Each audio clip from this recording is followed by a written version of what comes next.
The cameras flashed. The crowd froze. And just like that, Hollywood had a new obsession. Well, not Hollywood this time, but Buckingham Oh, Palace. the drama is real. It really is. Imagine a heavy oak door clicking shut. It is September 2025. You are inside Clarence House, London.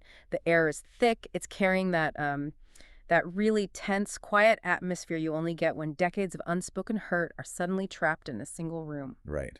Just completely suffocating. Exactly. On one side sits an ailing King Charles. He's battling cancer, confronting his own mortality. And on the other side, Prince Harry returning to the fold. Face to face for the first time in 19 months. 19 bitter, highly public months. And they speak for exactly 54 minutes. But outside that room, entirely in the dark about this secret summit, is the heir to the throne, Prince William. Which is just a profound image. And honestly, it sets the stage perfectly. Welcome to Starscope Report, where we uncover Hollywood drama, music industry shakeups, and viral influencer scandals. From red carpet surprises to social media controversies, we dive deep into the stories behind the fame. And today's deep dive is tackling a massive headline. Prince Harry's reunion with Charles could change everything. And we are not just talking about tabloid rumors here. We are pulling from international reporting places like IB Times, UK, Geo News, and even a really fascinating academic paper on classical philosophy. Yes, a philosophy paper on a pop culture show. We are going there. We have to, because when you pull all these sources together, you realize this isn't just a family feud. We are watching a fundamental, existential battle for the future of a 1,000-year-old institution. Could this be the biggest royal scandal of the year? I mean, I think so. Okay, let's unpack this. That 54-minute meeting at Clarence House is the catalyst for everything. Right. According to the reporting, this was not some quick, formal corridor greeting orchestrated by palace aides. Charles deliberately chose a room designed to feel like a home. No palace office trappings at all. Which is so intentional. Completely. But the detail that stands out most across all the sources is what they did not discuss. Oh, the silence speaks volumes here. Right. They didn't relitigate the past. There was no hashing out the grievances from Harry's memoir Spare or, those infamous television interviews. Wait, they didn't bring up the book at all? Not at all. Charles just asked about his grandchildren in California, Archie, who is now 7, and Lilibet, who is 5. And Harry just asked about his father's day-to-day cancer treatment. Wow. Yeah, it was an exchange entirely devoid of the crown. Which, if you think about it, is incredibly revealing about Charles's current psychological state. Right. I mean, his cancer battle has fundamentally altered his approach to his remaining years. For sure. Facing mortality changes a person. Exactly. For decades, his public and private life was defined by these huge emotional barriers. The strict stoicism required of a Prince of Wales and then a king. Stiff upper lip and all that. Right. But facing his own illness has basically stripped those barriers away. He is looking down the barrel of his legacy and realizing that he just refuses to let it be defined by silence or a rigid estrangement from his youngest son. He's prioritizing the bloodline over the institutional line. Yes. And he is weaponizing the apparatus of the state to make that connection happen. Because later in this deep dive, we'll talk about the shocking logistical twist nobody saw coming. Oh, and it is a logistical nightmare, because this isn't just a father calling his son on the phone, right? We are seeing breaking news from the Times of India and News Bites indicating that Harry and Meghan are planning a major UK trip with the children for July 2026. A huge deal. Massive. And Charles has reportedly offered them royal accommodation and full security. Wait, really? Full security? Full security. Keep in mind, they lost their security clearance and their official UK residence when they stepped back from royal duties back in 2020. So the king is bypassing established bureaucratic protocols to facilitate a family reunion. Which creates an immediate friction. I mean, Charles is attempting a really delicate maneuver here.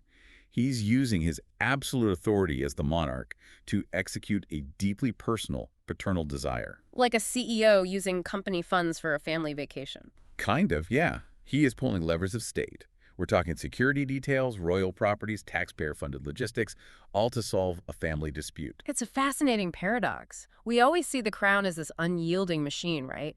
But right now, it is being bent by the very human fears of an aging father. He just wants his kids around the table. But by blurring those lines, by granting state privileges for a personal reunion, he is instantly alienating the one person who actually relies on the absolute rigidity of those rules. The heir to the throne, Prince William. Precisely. Every move Charles makes as a father has massive, immediate institutional consequences. And the most volatile consequence is William's reaction. And here's where it gets really interesting. William was completely blindsided by the Clarence House summit. Palace insiders leaked to multiple outlets that if William had known about that September 2025 meeting beforehand, he would have actively intervened to block it. He had no clue. None. He was kept out of the loop intentionally.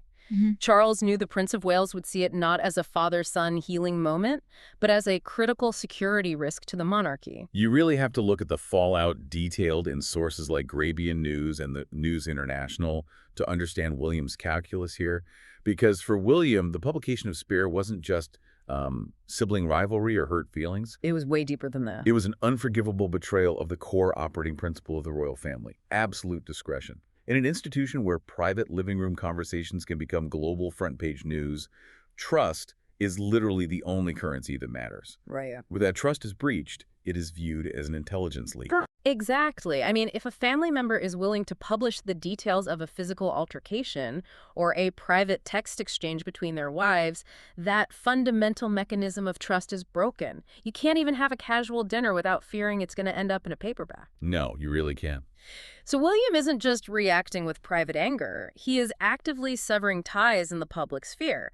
He actually boycotted the customary Trooping the Color family lunch. Just skipped it entirely. Skipped it. He took Catherine and the children and left the grounds immediately after the official balcony appearance.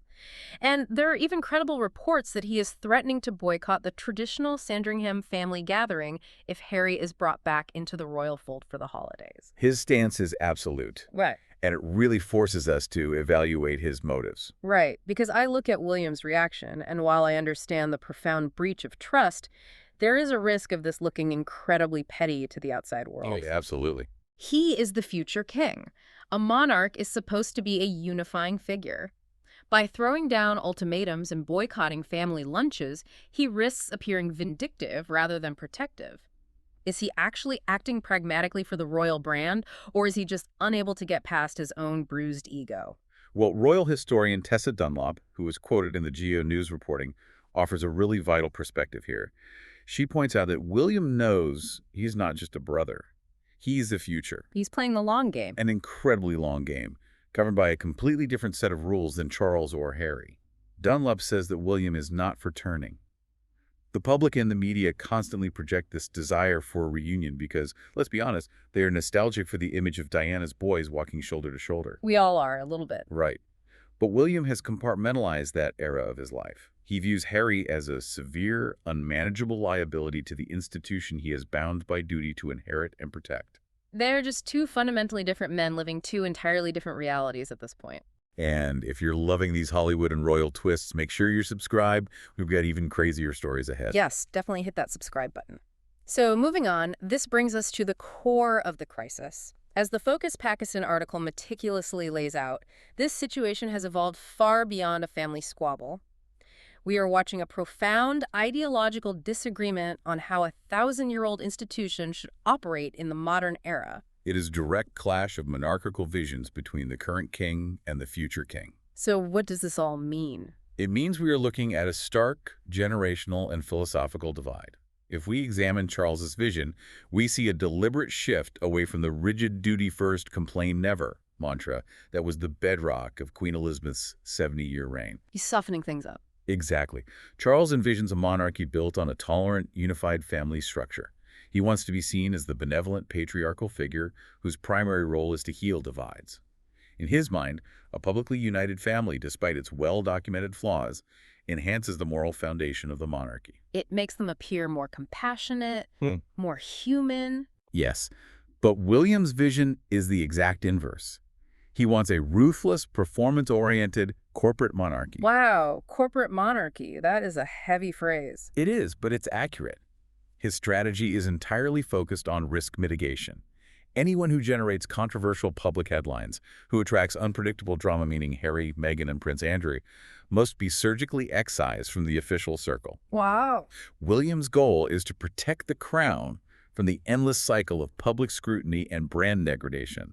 He wants a streamlined, controversy-free firm. So William believed the institution simply cannot survive the modern media landscape if its members are constantly generating chaotic, uncontrollable narratives. Right. It is the ultimate form of corporate protectionism applied to a royal bloodline. But the clash of these two visions is creating a catastrophic bureaucratic gridlock behind the scenes. Think about the mechanics of how the royal family operates. You don't just have one unified office, you have two distinct courts. This is the part that fascinates me. Right. You have the King's Court operating out of Buckingham Palace and Clarence House, and you have the Prince of Wales's court operating out of Kensington Palace. And right now, these two administrative bodies are functioning on diametrically opposed philosophies. And the friction between those courts is manifesting in highly complex logistical nightmares. Exactly. Like, who gets the leases to the various royal properties? How is the taxpayer-funded security detail allocated? When Charles decides he wants to offer Harry a royal estate for the July 2026 visit to foster this family unity, that order has to go through the royal bureaucracy. But William controls vast swaths of influence and funding, particularly through the Duchy of Cornwall. Right. And he reportedly wants Harry completely erased from the royal footprint. So you have staff members caught in the middle, arguments over budgets, a complete stalling of everyday royal operations because the top two executives are pulling the entire machine in opposite directions. It is a completely unsustainable dynamic. A state apparatus cannot function efficiently when its head of state and its heir apparent are engaged in a quiet bureaucratic civil war. A civil war over the fundamental definition of what the institution should even be. Yes. And to really grasp why this dynamic is so deeply embedded in the DNA of the royal family, we have to pull all the way back. Way back. Yeah. The source material provided a scholarly paper published in Dergy Park, which applies classical philosophy, specifically Friedrich Nietzsche, to the modern British monarchy. I love that we are doing this. Pop culture meets 19th century German philosophy. It's the best combination. Because when you look at the day-to-day arguments over estate leases and security through this philosophical lens, it stops looking like tabloid drama and starts looking like an inevitable archetypal battle. So break this down for us. What does Nietzsche have to say about the royals? Okay, so the paper relies heavily on Nietzsche's seminal work, The Birth of Tragedy. Nietzsche's core argument was that human culture, particularly ancient Greek tragedy, is entirely driven by the constant tension between two primal opposing forces, the Apollonian and the Dionysian. The Apollonian and the Dionysian. The Apollonian and the Dionysian? Right. And the brilliance of this academic paper is how seamlessly it maps those two exact forces onto the operating structure of the British monarchy. Okay, let's clearly define these archetypes because it really unlocks the entire situation. The Apollonian force stands for law, order, restraint, logic, and duty.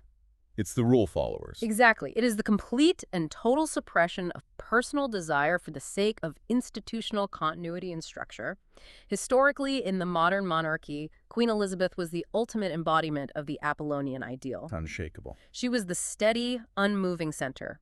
And today, Prince William has entirely taken on that mantle.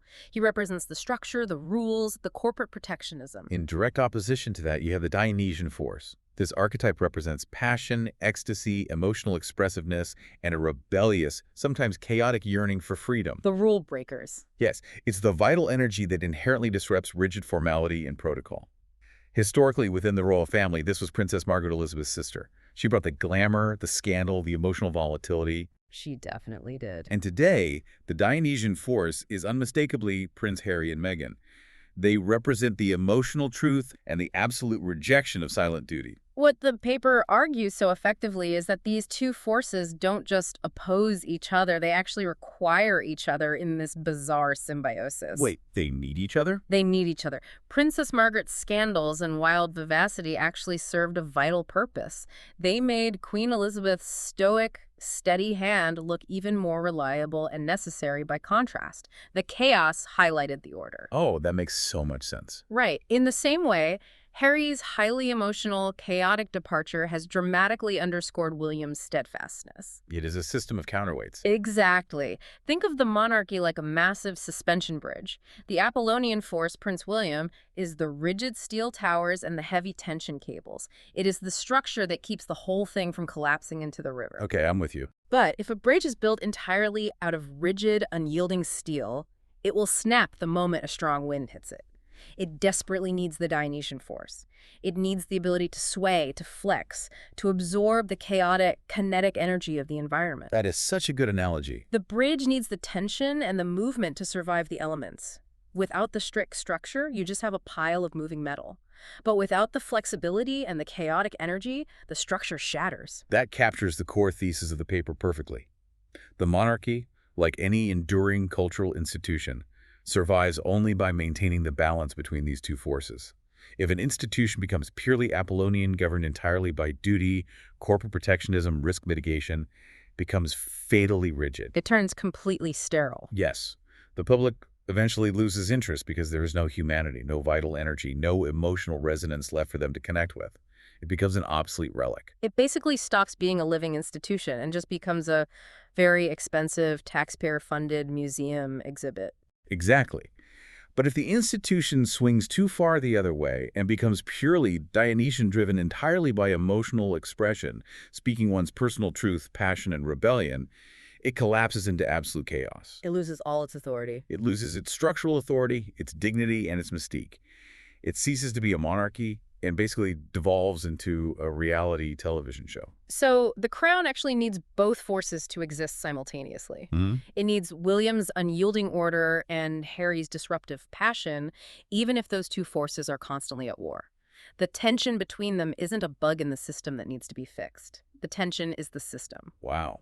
The tension is the system. That friction is what generates the cultural heat that keeps the world watching. It is the eternal tug of war. And when we look at King Charles's actions, the secret 54-minute summit, the offer of royal estates and security for the July 2026 visit, he is essentially acting as the frantic mediator. Trying to hold it all together. He is trying to pull a necessary dose of Dionysian energy back into the Apollonian structure, sensing that the structure is becoming entirely too sterile under William's strict corporate vision. Yeah. Charles is trying to save the bridge. When you bring it all down to earth, it's fascinating because we all deal with this exact same tension in our own lives. You, listening to this right now, navigate this struggle every single day. Oh, totally. We all have our necessary Apollonian duties: paying the mortgage, answering emails, showing up to work on time, maintaining order and structure in our households. If we don't do those things, our lives fall apart. Right. But we also have those deeply Dionysian desires, the urge to quit the stressful job, break the rules, speak our absolute unfiltered minds, or just completely blow off steam and embrace chaos on a Friday night. Right. If we suppress those desires entirely, we become miserable and rigid. We all have to constantly adjust that balance to stay sane. But the distinct difference is that the royals do not have the luxury of navigating this struggle privately. Not at all. They are forced to act out this universal human conflict on a global, heavily scrutinized stage, with the survival of a 1,000-year-old state apparatus hanging in the balance of their interpersonal disputes. The stakes are impossibly high, which brings us to the ultimate consequence of this entire deep dive. Stay tuned and hit that subscribe button so you don't miss what's coming next, because this final thought is huge. It really is. If we accept this Nietzschean view, if an institution truly requires both the rigid Apollonian order and the chaotic Dionysian vital energy to survive and remain culturally relevant across centuries. It forces us to ask perhaps the most critical question for the future of the British monarchy. Exactly. If Prince William's corporate strategy succeeds entirely, and he manages to completely erase his chaotic Dionysian brother from the royal narrative, does that sterile, purely Apollonian future pose a far greater long-term threat to the survival of the crown than Prince Harry's betrayals ever did? Man, that is a heavy thought. It completely reframes how we look at that heavy oak door at Clarence House. That secret summit wasn't just a sick father trying to save his relationship with his estranged son. No, it wasn't. It was a king recognizing the existential threat of absolute rigidity, desperately trying to save the soul of the monarchy. He's such a powerful perspective. You've been listening to Starscope Report, where we uncover the stories shaping Hollywood, music, and pop culture. Thanks for tuning in, and don't forget to subscribe for more stories that keep the stars shining.